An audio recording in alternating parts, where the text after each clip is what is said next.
الحمد للہ وکفا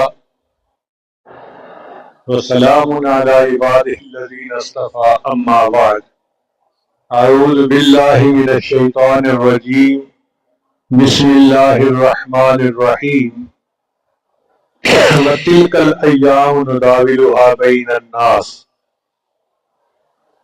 سبحان ربک رب العزت عما یصفون وسلام علی المرسلین والحمد للہ رب العالمین اللہم صلی علی محمد وعلی آل سیدنا بارک وسلم۔ اللہ رب العالمین میں ارشاد فرماتے ہیں کہ ہم انسانوں کے درمیان دنوں کو عدلتے بدلتے رہتے ہیں۔ جس کا موسم بدلتا رہتا ہے نا، کبھی سردی، کبھی گرمی، کبھی خزاں، کبھی بہار، اسی طرح حالات بھی بدلتے ہیں۔ کبھی صحت ہے، کبھی بیماری ہے، کبھی خوشی ہے، کبھی غلبی ہے، کبھی فراخی ہے اور کبھی تنگی ہے۔ آج کل چونکہ من حیث القوم ہمارے اوپر تنگی کے حالات آئے ہوئے ہیں، تو اس لیے مناسب سمجھا کہ ہم آج ان اسباب کے بارے میں بتائیں جن کی وجہ سے اللہ تعالیٰ رزق کو فراخ کر دیتے ہیں۔ ان کو کہتے ہیں رزق کی کنجیاں۔ یہ 17 کنجیاں ہیں، آپ ان کو یاد کر کے اس پر عمل کریں اور اپنی آنکھوں سے رزق میں برکت پڑتی ہوئی دیکھیں گے۔ سب سے پہلا کام استغفار، کیونکہ اس قسم کی جو آزمائشیں ہوتی ہیں یہ دو طرح سے آتی ہیں، ایک گناہوں کے وبال کی وجہ سے اور ایک درجات کو بلند کرنے کی وجہ سے۔ انبیاء کرام اور اولیاء کرام کے درجات بلند ہوتے ہیں، ان کے لیے یہ آزمائشیں درجات کو بلند کرنے کے لیے آتی ہیں، اور ہم عوام الناس ہمارے اوپر یہ ہمارے گناہوں کا وبال بن کے آتی ہیں۔ اس لیے اس کا ایک حل ہے کہ اللہ کے سامنے استغفار کیا جائے۔ اللہ کا قرآن عظیم الشان میں وعدہ ہے، اللہ تعالیٰ ارشاد فرماتے ہیں استغفروا ربکم انہ کان غفارا۔ اللہ کے سامنے استغفار کرو، وہ گناہوں کو بخشنے والا ہے۔ یرسل السماء علیکم مدرارا، تمہارے اوپر بارشوں کو برسائے گا۔ ویمددکم باموال، اور اللہ مال کے ذریعے سے تمہاری مدد کرے گا۔ کتنا واضح الفاظ میں اللہ فرما رہے ہیں کہ اگر تم استغفار کرو گے تو میں تمہارے مال کے ذریعے سے مدد کروں گا، وبنین، اور بیٹے دے کے تمہاری مدد کروں گا، وَيَجْعَلْ لَكُمْ جَنَّاتٍ، اور تمہارے لیے باغ ہوں گے، ان کے پھل بہتر ہو جائیں گے، تمہیں اللہ تعالیٰ باغوں میں زیادہ پھل دیں گے، تمہاری دکانوں کی آمدنی بڑھ جائے گی، وَيَجْعَلْ لَكُمْ أَنْهَارًا، اور اللہ تمہیں پانی کے زمین سے چشمے جاری عطا فرمائیں گے۔ یہ سب نعمتیں استغفار سے ملتی ہیں، لہذا پہلے نمبر پہ ہمیں چاہیے کہ ہم کثرت سے استغفار کریں، اور یہ استغفار برائے نام نہیں ہونا چاہیے، دل سے اپنے گناہوں پہ شرمندہ ہو اور استغفار کر رہے ہوں۔ رابعہ بصریہ فرماتی تھی استغفارنا یحتاج الی استغفار، کہ ہمارا استغفار اس قابل ہے کہ اس کے اوپر استغفار کیا جائے کہ یا اللہ اتنی غفلت کے ساتھ ہم بات کر رہے ہیں، تو دل کی ندامت کے ساتھ اگر ہم گناہوں پہ استغفار کریں گے تو اللہ کے دروازے کھول دیں گے، کیونکہ اللہ رب العزت کا قرآن عظیم الشان میں یہ وعدہ ہے۔ رزق کی دوسری کنجی نماز کا اہتمام۔ اللہ تعالیٰ ارشاد فرماتے ہیں الصلاۃ واصطبر علیہا لا نسألک رزقا نحن نرزقک، تم اپنے اہل خانہ کو نماز کا حکم دیجئے اور اس پر جمے رہیے، ہم آپ کو رزق نہیں کمانا چاہتے، رزق ہم آپ کو پہنچائیں گے۔ یعنی اللہ وعدہ فرما رہے ہیں نحن نرزق، ہم تمہیں رزق پہنچائیں گے۔ جب اللہ وعدہ فرما رہے ہیں تو پھر اس میں کوئی شک نہیں ہونا چاہیے، یقیناً نماز کے اہتمام سے اللہ رزق کے دروازے کھول دیتے ہیں۔ اگر آپ غور کریں تو من حیث القوم آج نماز میں ہم بہت سستی کرتے ہیں۔ اول تو باجماعی بس بھاگی دوڑی کی نماز، شیطان لگائے ہے بس مہمانوں کو چائے دے کے پھر نماز پڑھتی ہوں، اور چائے بننے میں دیر ہو جاتی ہے کیونکہ گیس نہیں ہوتی تو نماز چلی جاتی ہے۔ نماز کو اولیت دینی چاہیے، یہ اللہ کا حکم ہے، اور اس کی وجہ سے گھر میں برکتوں کے دروازے کھلتے ہیں۔ آج آپ دیکھیں کئی ایسے گھر ہیں جن میں فجر کی نماز پڑھنے والا کوئی بھی نہیں ہوتا، سب سوئے پڑے ہوتے ہیں۔ تو نماز کے اہتمام سے اللہ تعالیٰ رزق کے دروازے کھول دیتے ہیں۔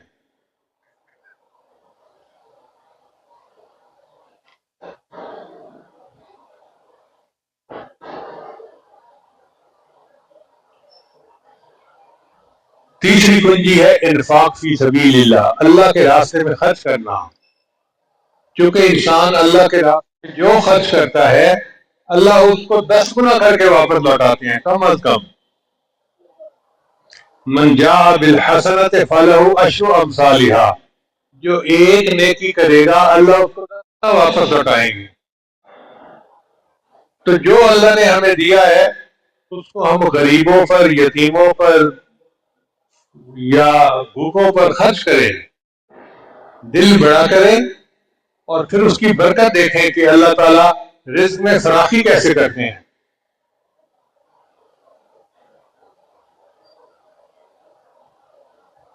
اللہ فرماتے ہیں وَمَا تُنْفِقُوا مِنْ خَيْرٍ يُوَفَّ إِلَيْكُمْ، تم جو خرچ کرو گے تمہیں اس کا بدلہ پہنچے گا۔ نبی علیہ السلام نے چند باتیں قسم اٹھا کے کہیں، حالانکہ اللہ کے حبیب صلی اللہ علیہ وسلم ویسے ہی بات فرما دیتے تو آپ تو صادق الامین تھے، آپ کی بات 100% سچی تھی، مگر نبی علیہ السلام نے یہ بات قسم اٹھا کے کہی کہ جو بندہ اللہ کے راستے میں خرچ کرتا ہے اس کے رزق میں کمی نہیں ہوتی۔ اب نبی علیہ السلام قسم اٹھا کر یہ بات کہیں تو پھر شک کی تو گنجائش کوئی رہ ہی نہیں جاتی۔ ہم جو بھی ہیں جہاں بھی ہیں خرچ کریں، اللہ ہمیں برکت دیں گے اور ہمارے رزق کو بڑھا دیں گے۔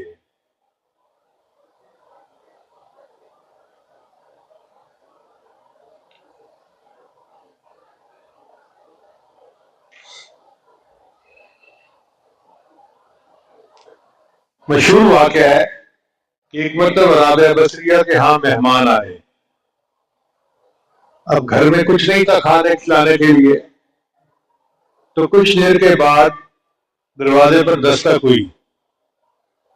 رابعہ بصریہ نے خادمہ کو کہا کہ جاؤ دیکھو کون ہے۔ اس نے کہا جی ایک بندہ آیا ہے اور وہ 9 روٹیاں لے کے آیا ہے۔ کہ نہیں یہ ہماری نہیں ہے، اس کو لے جاؤ۔ پھر کچھ دیر کے بعد دوبارہ دستک ہوئی، پھر یہی ہوا، پوچھو بھائی کون ہے؟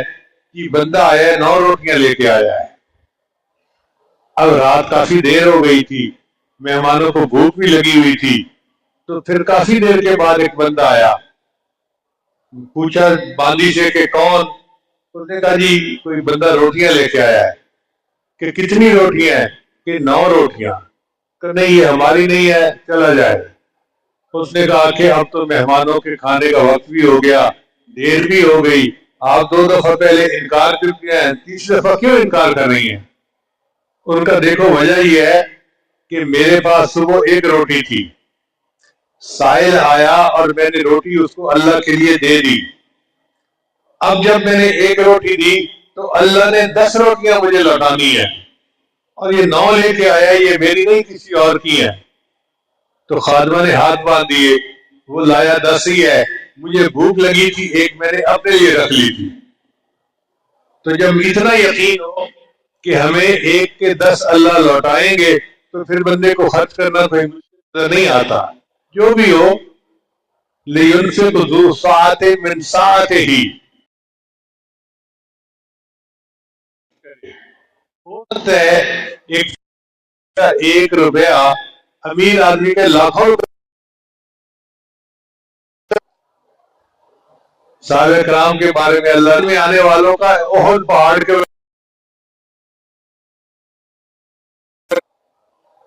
تو اس لیے نیت کر لیجئے کہ ہم نے اللہ کے راستے میں خرچ کرنا ہے، تھوڑا یا زیادہ یہ الگ بات ہے، اور اس کی برکت سے اللہ پھر ہمیں اس کو 10 گنا کر کے واپس لوٹائیں گے۔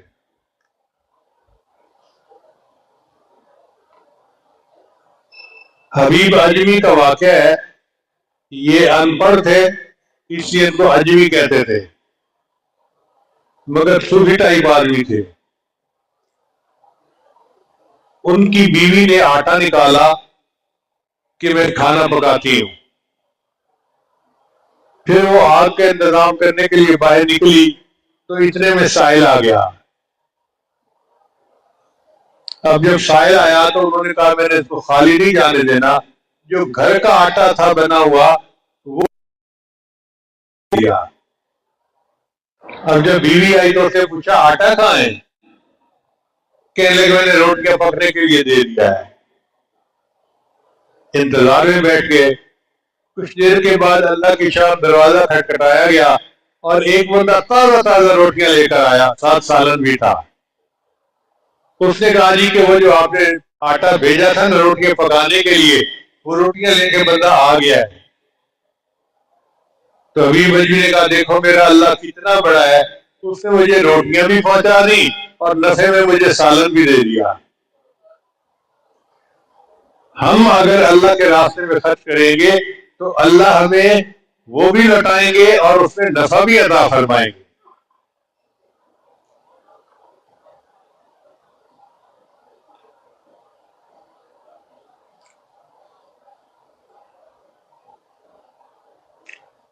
پھر دین کی خاطر ہجرت کرنا۔ اللہ تعالیٰ ارشاد فرماتے ہیں وَمَن يُهَاجِرْ فِي سَبِيلِ اللَّهِ يَجِدْ فِي الْأَرْضِ مُرَاغَمًا كَثِيرًا وَسَعَةً، جو اللہ کے راستے میں ہجرت کرے گا اسے چائے بنا بھی ملے گی اور رزق میں بھی وسعت ملے گی۔ اللہ وسعت عطا فرما دیتے ہیں۔ اور پانچویں رزق کی کنجی ہے تقوی اختیار کرنا۔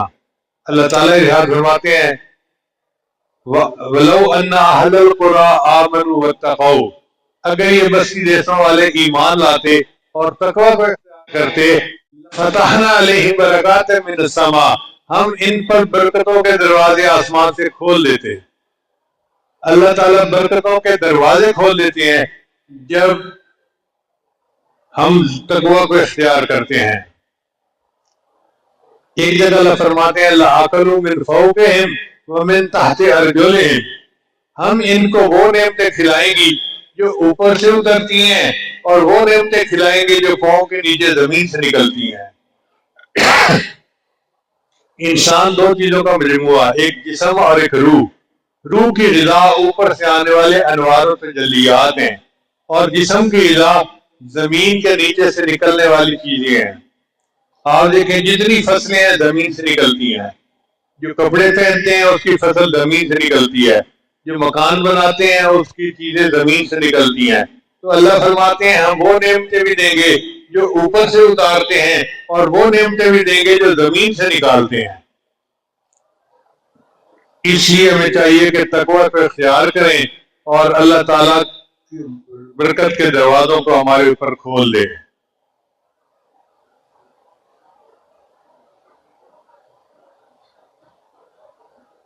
پھر چھٹی کنجی ہے کثرت عبادت۔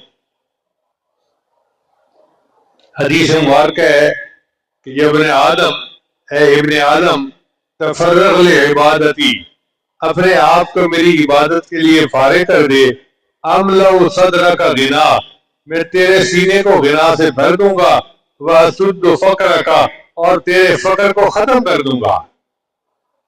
کتنی وضاحت کے ساتھ اللہ کے محبوب نے وعدہ فرمایا کہ یہ حدیث قدسی ہے کہ اللہ فرماتے ہیں میرے بندے تو اپنے آپ کو عبادت کے لیے فارغ کر دے، میں تیرے سینے کو غنا سے بھی بھر دوں گا اور تیری فقر کو ختم بھی کر دوں گا۔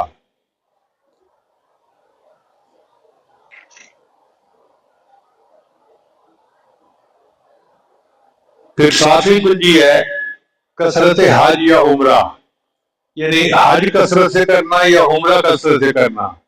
آج ہم سمجھتے ہیں کہ یہ عمرہ کرنے سے پیسے کم ہو جائیں گے، پیسے کم نہیں ہوتے۔ اللہ ان پیسوں کو کئی گنا واپس کر کے لوٹا دیتا ہے.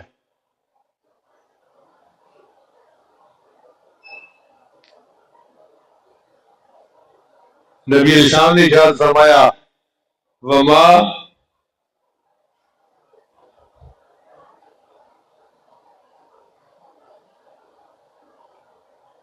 حاج قطو، کثرت سے حج یا عمرہ کرنے والا کبھی محتاج نہیں ہوتا.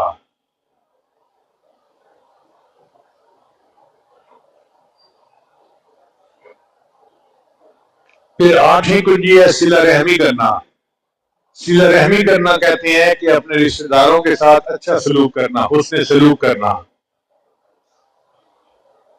تین باتیں ہیں. نبی اسلام نے فرمایا، یہ بخاری شریف کی روایت ہے، جو بندہ چاہے کہ میری عمر زیادہ ہو، میرا رزق زیادہ ہو، اس کو چاہیے کہ رشتہ داروں کے ساتھ اچھا سلوک کرے. تو صلہ رحمی کا بدلہ اللہ یوں دیتے ہیں کہ رزق میں برکت دے دیتے ہیں اور عمر میں بھی برکت عطا فرما دیتے ہیں. آج ہمارے گھروں کی حالت ہے کہ بیٹا ماں باپ سے نہیں بولتا، بہن بھائی سے نہیں بولتی، بھائی بہن سے نہیں بولتا. اتنی دوریاں ہیں کہ بہن اگر گھر سے پکا کے کوئی چیز بھائی کے گھر بھیج دے تو کھاتے نہیں ہیں. جی کچھ پڑھ نہ دیا ہو، کچھ کر نہ دیا ہو، اس کو پھینک دیتے ہیں. جب دلوں میں اتنی منافقت ہو اور دوریاں ہو تو کیا برکتیں ہوں گی.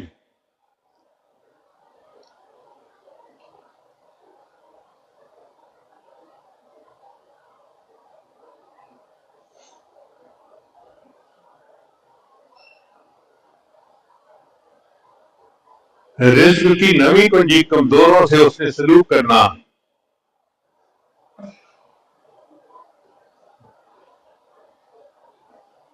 نبی الاسلام نے ارشاد فرمایا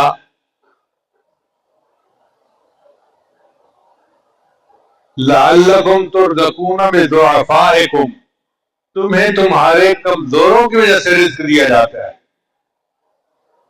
آج نوجوان بوڑھے ماں باپ کو اپنے لیے بوجھ سمجھتا ہے اور اس کو یہ نہیں پتہ ہوتا کہ انہی کی وجہ سے مجھے اللہ رزق دے رہے ہیں. نبی اسلام نے ارشاد فرمایا وَلَوْ يُؤَاخِذُ اللَّهُ النَّاسَ بِمَا كَسَبُوا، اگر اللہ تعالیٰ تمہارے عملوں پر پکڑنے پہ آ جاتے مَا تَرَكَ عَلَى ظَهْرِهَا مِن دَابَّةٍ، تو زمین کے اوپر کوئی جاندار بھی نہ باقی بچتا. اگر اللہ گناہوں پہ پکڑ کرنے پہ آ جاتے تو زمین کے اوپر کوئی جاندار بھی نہ زندہ بچتا. اب ہم اگر بچے ہوئے ہیں تو کمزوروں کی وجہ سے، کیا پتا کسی فقیر کی دعا لگ گئی، کسی کمزور کی دعا لگ گئی، ہم نے کسی کے مشکل حالات میں دو محبت کے بول دیے، اس کو سکون مل گیا اور اس کی وجہ سے اللہ نے ہمارے اوپر رحمت فرما دی.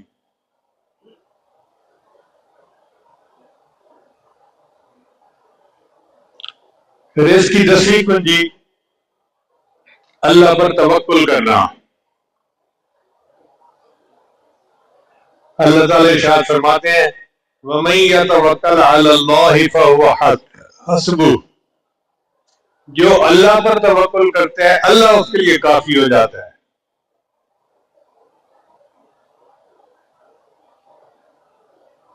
اور ایک حدیث مبارکہ میں اس کی تفصیل آئی ہے لو انکم تتوکلون علی اللہ حق توکلہ لرزقکم کما یرزق الطیور، اگر تم اللہ پر ایسے توکل کرو جیسے توکل کرنے کا حق ہے تو اللہ تعالیٰ تمہیں رزق ایسے دے گا جیسے پرندوں کو دیتا ہے. کیا مطلب کہ پرندے صبح خالی پیٹ اپنے گھر سے نکلتے ہیں، شام جب واپس لوٹتے ہیں تو ان کے پیٹ بھرے ہوئے ہوتے ہیں. اور ہمارا حال الٹا ہے، ہم پیٹ بھر کے صبح گھر سے باہر نکلتے ہیں، جب شام واپس لوٹتے ہیں تو پیٹ خالی ہوتے ہیں. تو اللہ پر بھروسہ کریں اور اللہ کو اپنا وکیل بنائیں، پھر دیکھیں اللہ تعالیٰ نعمتیں کیسے عطا فرماتے ہیں. رزق کی اگلی کنجی ہے اللہ کی نعمتوں کا شکر ادا کرنا. اللہ تعالیٰ ارشاد فرماتے ہیں لَإِن شَكَرْتُمْ لَأَزِيدَنَّكُمْ، اگر تم شکر ادا کرو گے ہم اپنی نعمتیں تمہارے اوپر اور زیادہ عطا فرما دیں گے. تو اللہ تعالیٰ تو نعمتوں کو بڑھانا چاہتے ہیں مگر ہم ناشکرے ہیں، نعمتوں کا شکر ادا نہیں کرتے. دنیا کے معاملے میں ہم دیکھتے ہیں اوپر والے کو، تو جی میرے پاس سائیکل بھی نہیں، فلاں کے پاس سائیکل ہے، جس کے پاس سائیکل ہے جی میرے پاس سائیکل ہے، اس کے پاس تو موٹر سائیکل ہے. موٹر سائیکل والا کہتا ہے جی میرے پاس تو موٹر سائیکل ہے اور فلاں کے پاس تو کار ہے، اور جس کے پاس کار ہے وہ سوچتے ہیں میرے پاس تو چھوٹی کار ہے، فلاں کے پاس تو بڑی کار ہے. یعنی دنیا کے معاملے میں ہم اوپر سے اوپر کو دیکھتے رہتے ہیں، اس لیے شکر ادا کرنے کی توفیق نہیں ہوتی. اگر ہم اپنے سے نیچے والوں کو دیکھیں تو ہمیں شکر کی توفیق نصیب ہو جائے. ایک بندہ تھا، اس کے پاس جوتے نہیں تھے، وہ دوپہر زور کے وقت مسجد میں آیا تو پاؤں جل رہے تھے، تو اس کے دل میں نا بڑی ناشکری تھی، یا اللہ میں تیری نمازیں پڑھنے کے لیے مسجد میں آ رہا ہوں اور تو نے تو مجھے جوتے بھی نہ دیے کہ میں جوتا پہن کے آ جاؤں.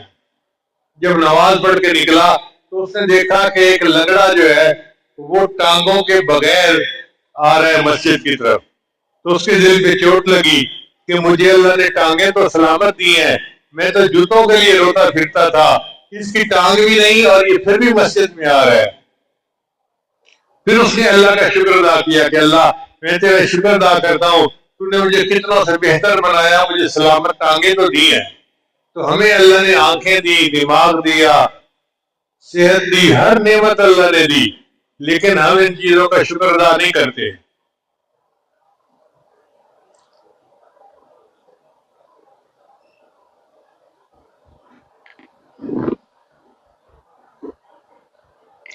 ابن عطا اسکندری رحمت اللہ علیہ جامعہ الازہر کے استاد تھے، بہت باخدا بندے تھے، اور ان کی نصیحت بڑی باتیں بڑی قیمتی ہیں.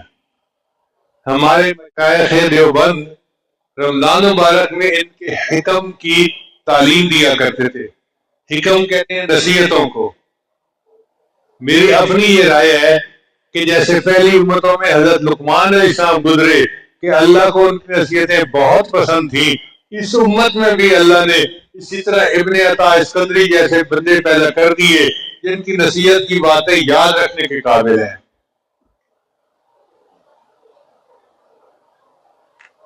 چنانچہ وہ فرماتے ہیں ملم یشکر النعم فقد تعرض لزوالها، جو نعمت کا شکر ادا نہیں کرتا وہ اپنی نعمتوں کو چھن جانے کے لیے پیش کر دیتا ہے. یعنی جو بندہ نعمت کا شکر ادا نہیں کرتا وہ یہ کہتے ہیں اللہ بے شک یہ نعمت مجھ سے واپس لے لو. ملم یشکر النعم فقد تعرض لزوالها ومن شکرها فقد قید بإقالها، اور جس نے نعمت کا شکر ادا کیا اس نے نکیل ڈال کے اس نعمت کو اپنے پاس قید کر لیا. یعنی شکر ادا کرنے سے وہ نعمت بندے کے پاس قید ہو جاتی ہے، رہ جاتی ہے. ہم اللہ کی نعمتوں کا شکر ادا کریں گے تو اللہ کی نعمتیں ہمارے اوپر زیادہ بھی ہوں گی اور اللہ ہمیں نعمتوں میں برکتیں عطا فرمائیں گے. پھر رزق کی اگلی کنجی اہل خانہ کو سلام کرنا. چنانچہ آج ہمارے معاشرے میں اس چیز کی بہت کمی ہے. وہی بندہ جو دوستوں کی محفل میں کہکے لگا رہا ہے، دفتر میں خوش ہے، لوگوں کے ساتھ خوش ہے، جب گھر آتا ہے تو موڈ بنا ہوا ہوتا ہے اور گھر والوں کو صحیح طریقے سے سلام بھی نہیں کرتا. سیدہ صدیقہ فرماتی ہیں کہ نبی علیہ السلام جب بھی گھر میں مسکراتے چہرے کے ساتھ آتے تھے اور اہل خانہ کو سلام کیا کرتے تھے. تو اہل خانہ کو مسکرا کر سلام کرنے سے رزق میں برکت ہوتی ہے. بہت پہلے کی بات ہے، اس وقت کچھ ٹیکس کے معاملات تھے، پورے ملک کے اندر بہت جو ہے وہ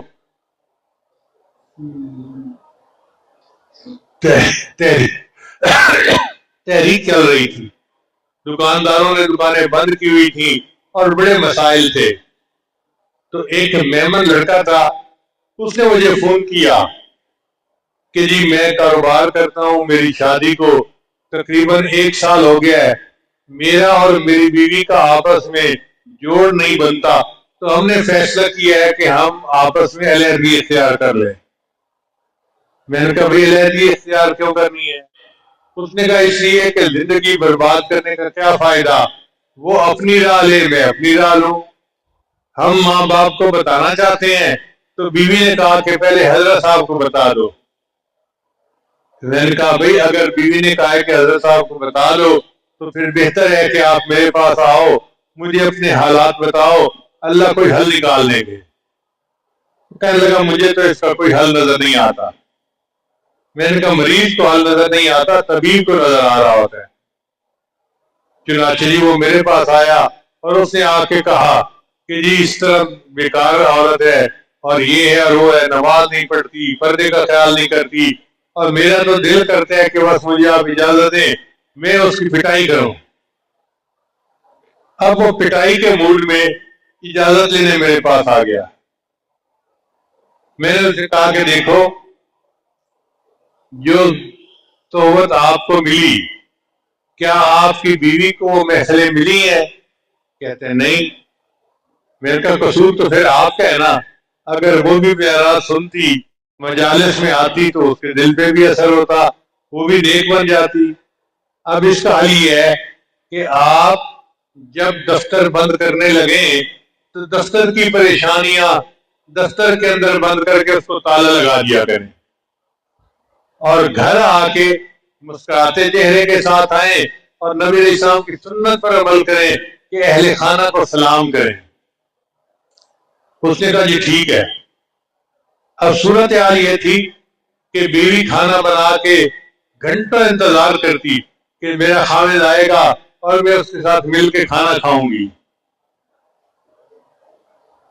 خاوند صاحب جب گھر میں آتے تو بزنس کی وجہ سے ان کا سڑا ہوا منہ ہوتا اور وہ سیریس ہوتے، تو بیوی سمجھتی کہ شاید خاوند کو میں پسند نہیں ہوں، تو اس کو غصہ آتا، میں خوبصورت بھی ہوں، پڑھی لکھی بھی ہوں، اس کے چچا کی بیٹی ہوں، میرے اندر کیا کمی ہے جو میرے ساتھ یہ محبت سے پیش نہیں آتا؟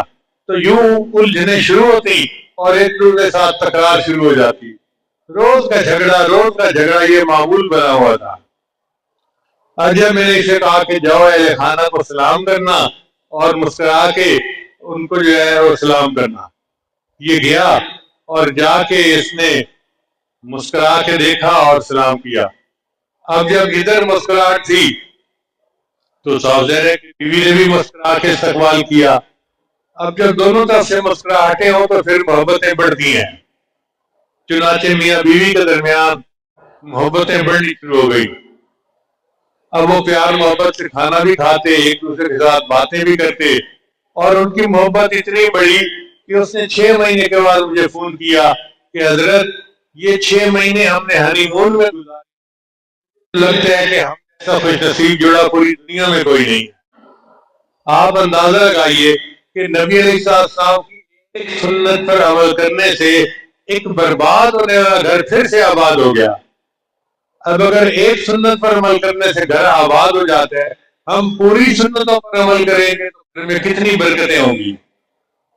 اس لیے اہل خانہ کو سلام کرنے سے رزق کے اندر برکت ہوتی ہے۔ پھر 14 اگلی کنجی ہے والدین کی فرما برداری۔ نبی علیہ السلام نے ارشاد فرمایا کہ 5 چیزوں سے رزق زیادہ ہوتا ہے: صدقہ پر مداومت یعنی صدقہ کرنا، دوسرا صلہ رحمی کرنا، تیسرا جہاد کرنا، چوتھا ہمیشہ باوضو رہنا، اور 5واں والدین کی فرما برداری کرنا۔ چنانچہ جو بندہ ان 5 باتوں پر عمل کرے گا اللہ تعالیٰ اس کو رزق میں فراخی عطا فرمائیں گے۔ ایک بزرگ کے کتابوں میں لکھا ہے، شیخ حدیث لکھا ہے کہ ایک بزرگ مستجاب الدعوات تھے، جو دعا مانگتے تھے قبول ہوتی تھی۔ ایک بندے کو بڑی حیرت ہوئی کون سا عمل ہے کہ یہ بندہ مستجاب الدعوات بن گیا ہے۔ اس نے ایک دن اسے کہا بھئی میں چاہتا ہوں کہ 3 دن آپ کے ساتھ رہوں. اس نے کہا بہت اچھا. وہ اس کو لے گیا اور لے جا کے اس نے دیکھا کہ اس کے گھر میں 2 سور بندھے ہوئے تھے. وہ بڑا حیران ہوا کہ یہ اتنا مستجاب الدعوات بندہ ہے اور گھر میں اس کے سور بندھے ہوئے ہیں. خیر جی، اس بندے نے پہلے ان سوروں کو کھانا ڈالا اور پھر کھانا خود بھی کھایا اور مہمان کو بھی کھلایا. 1-2 دن اس کا یہی عمل رہا. تو مہمان نے پوچھا بھئی آپ مستجاب الدعوات ہیں تو میں تو آیا تھا آپ کوئی خاص عمل کرتے ہوں گے جس کی وجہ سے اللہ نے آپ پر یہ مہربانی کی ہے.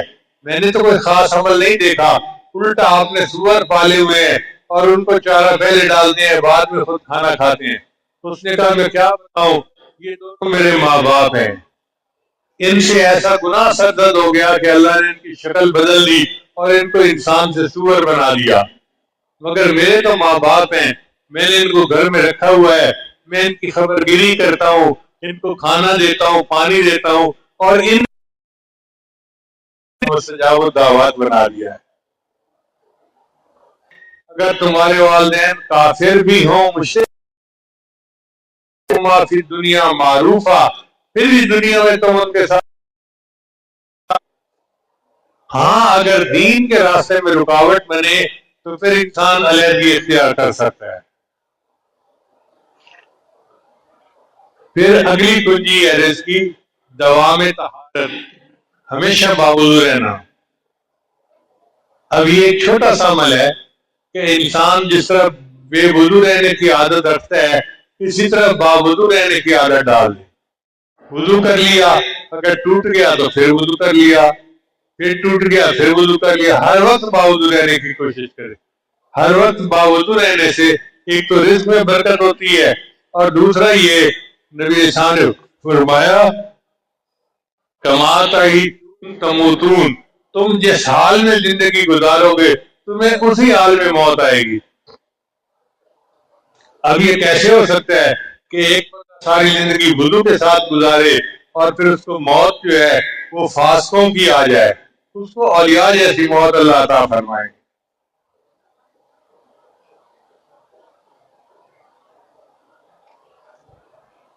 رزق کی اگلی کنجی چاشت کی نماز پڑھنا.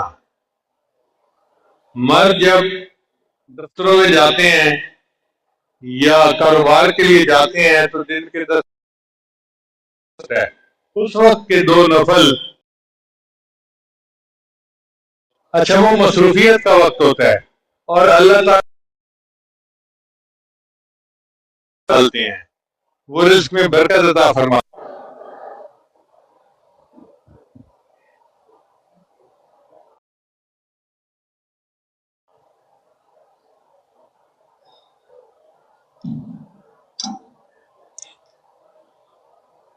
تو چاشت کی نماز پڑھنے سے اللہ تعالیٰ رزق میں برکت عطا فرماتے ہیں. کچھ دفتروں میں یا کاروبار کی جگہوں پہ چاشت کی نماز پڑھنا مشکل ہوتا ہے تو علماء نے ان کے لیے گنجائش دی ہے کہ وہ اشراق کے ساتھ نفل پڑھ لے تو ان کی چاشت کی نماز اس میں شامل ہو جائے گی. مگر کوشش کریں کہ چاشت کی نماز پڑھیں تاکہ اللہ تعالیٰ رزق میں برکتیں عطا فرمائے. اور ہونا یہ چاہیے کہ جب عورتیں اپنے دفتر کے لیے یا کاروبار کے لیے تیار کر کے بھیج دیں تو خاوند تو وہاں جائے اور بیوی پیچھے مصلے پہ بیٹھ کے 2 رکعت پڑھے چاشت کی نماز اور اللہ سے دعا مانگے اللہ میرا خاوند رزق کے حلال کی تلاش کے لیے گھر سے نکلا ہے، تو مدد فرمانا اور رزق میں برکت عطا کر دینا. تو پھر اللہ تعالیٰ رزق میں برکت عطا فرما دیتے ہیں. پھر اگلی کنجی ہے سورہ واقعہ کی تلاوت. نبی رسالت نے ارشاد فرمایا کہ جو بندہ ہر رات کو سورہ واقعہ کی تلاوت کرتا ہے اللہ اس کو رزق کی تنگی ہے. عبداللہ بن مسعود جانو کی بیٹیاں تھیں، ان کے یہاں بیٹا نہیں تھا، وہ بیمار ہو گئے تو سیدنا عثمان غنی لانو تیمارداری کے لیے آئے. انہوں نے آ کے کہا کہ ابن مسعود آپ کی بیٹیاں ہیں بیٹا نہیں ہے، میرا دل چاہتا ہے میں آپ کو کچھ مال ہدیہ پیش کروں. ان کا یہ مجھے ہدیہ کی ضرورت نہیں ہے. کیوں ضرورت نہیں ہے؟ انہوں نے کہا اس لیے کہ نبی السلام نے فرمایا کہ جو بندہ رات کو سورہ واقعہ پڑھتا ہے اللہ اس کو فاقے سے بچا لیتے ہیں. چنانچہ میں نے اپنی بیٹیوں کو سورہ واقعہ کروا دی ہے. وہ ہر رات پڑھتی ہیں. مجھے یقین ہے کہ ان کو فاقہ نہیں آ سکتا. یقین دیکھو کتنا کامل تھا کہ وہ سورہ واقعہ پڑھ لیتی ہے. اس کی برکت سے اللہ ان کو کبھی بھی محتاجی نہیں دیں گے. تو ہم بھی سونے سے پہلے رات کو سورہ واقعہ پڑھنے کی عادت بنا لیں.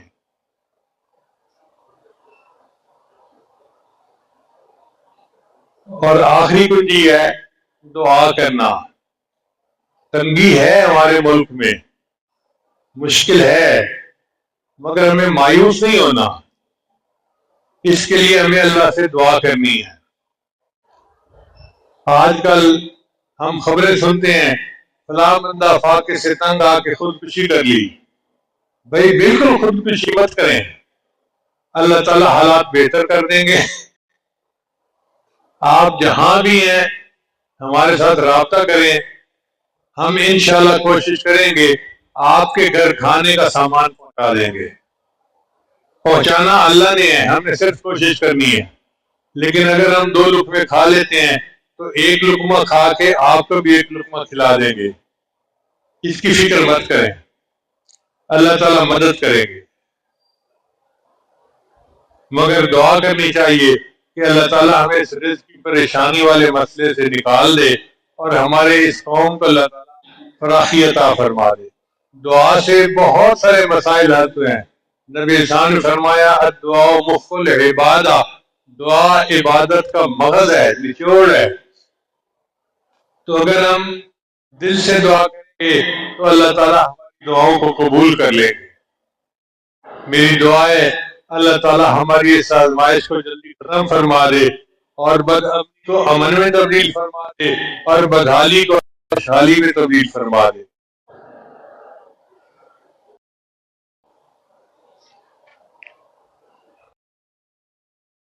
وہ جوڑ دیتا ہے،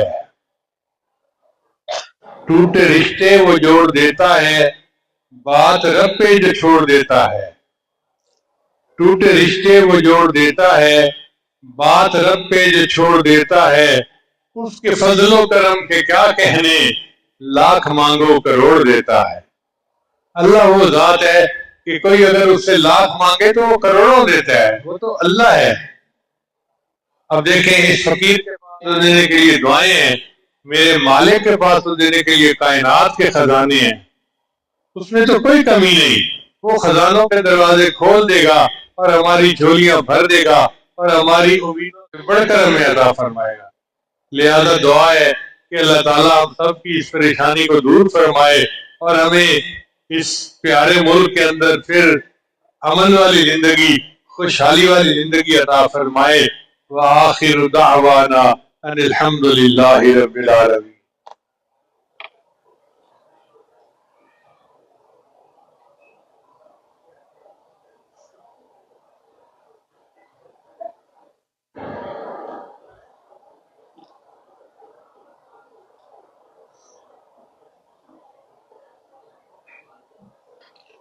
بہت سارے احباب بیعت ہونے کی نیت سے آتے ہیں تو ان کا اصرار ہوتا ہے جی کہ توبہ کے کلمات پڑھا دیا کریں. الحمدللہ وکفا وسلام علی عبادہ الذین اصطفی اما بعد. جو کلمات کی عاجز پڑھے سچے دل کے ساتھ پیچھے پیچھے پڑھتے جائیے. بسم اللہ الرحمن الرحیم. لا الہ الا اللہ محمد الرسول اللہ. آمنت باللہ وملائکتہ وکتبہ ورسلہ والیوم الآخر والقدر خیرہ وشرہ من اللہ تعالی والبعث